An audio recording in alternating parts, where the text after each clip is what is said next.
A product marketed to beat a drug test is perfectly legal to sell here in Texas, synthetic urine. In tonight's Defenders investigation, Myra Arthur puts the product to the test and asks why something that can be used to try to cheat the system is allowed on store shelves. Most people who see this for sale might wonder why synthetic urine is easily bought and sold and legal in Texas. How you doing? We went undercover to ask store clerks why someone would buy this. These people use for drug test sometimes. Then at this head shop, listen to what a clerk admits. It worked great though. I used to be in aviation. I used it like 3 times. Used it to beat a drug test.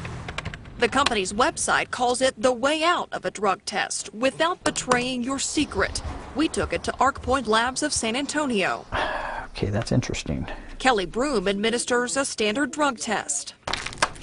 Hold it in till it's in the blue.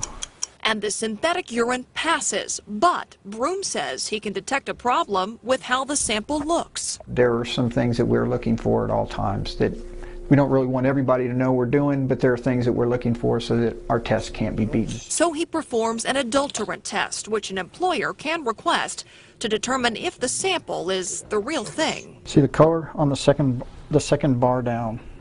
That is not the same. It's not within the parameters for human urine. So if a potential employer did not request that adulterant test, somebody could come in here and this would pass a drug test? Yes.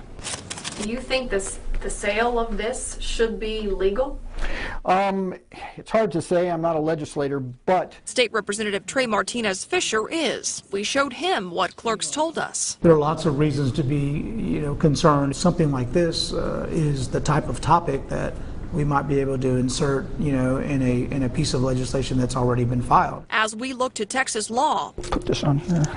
Labs remain on the lookout. We're going to do everything we can to catch him. I called the company behind this brand of synthetic urine, and a spokesperson refused to answer any of my questions about the product and hung up. Now, since our initial interview with Representative Martinez Fisher, he has made a change to existing legislation to address synthetic urine, and it is making progress in Austin. We'll share that portion of this story tomorrow and hear from a local drug court judge about why he thinks that tougher restrictions are not necessarily the answer here. That's tomorrow night on The Night Beat.